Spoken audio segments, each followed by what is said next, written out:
It was an overwhelming feeling. And I still don't think that the weight of it all has fully hit me yet. I was really chosen to do this amazing opportunity on a woman who feels in a lot of ways bigger than life.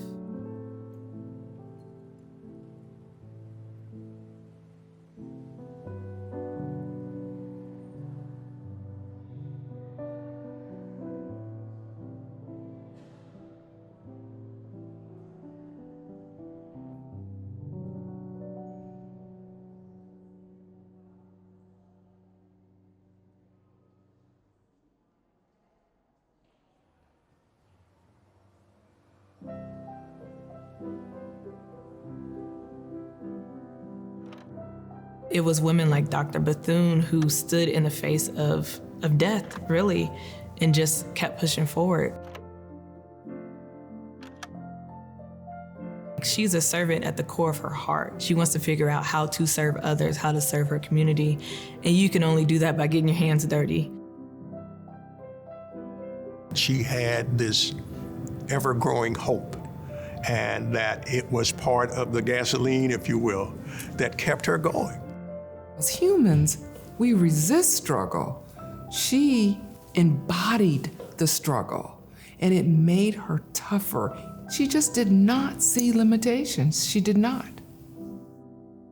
She was trying to break down the walls of segregation. She was advancing education. With her experience with the American Red Cross, she was working with the organization to raise the awareness of having more African Americans employed by the Red Cross. I think describing her as a doer is a very appropriate description. This is my home. I want to make it better. I'm gonna fight to make it that way. And that comes with the ugly, it comes with beautiful, it comes with a mix of everything, but it doesn't make you run and hide. In that one room in particular, there were no paintings that showed diversity or African Americans. I said, it's really time to stop talking. We gotta do something. It makes me proud to be a Black woman working for the American Red Cross and having just the freedom to bring this to life. The room where the portrait will be hung is an incredibly important room. Many historical decisions have been made there. Dr. Bethune sat at that table, and now she'll live on forever in that room. If we don't tell her story, then we leave out a vital part of the American story. She, in some ways, is more relevant than ever. If we just take time to get to know her.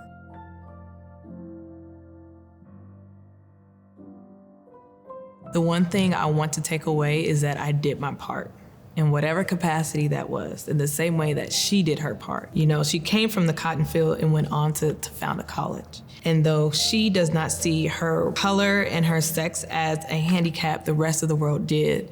And yet she still didn't let that stop her. She did what she came to do. And now she's just passing it on to us.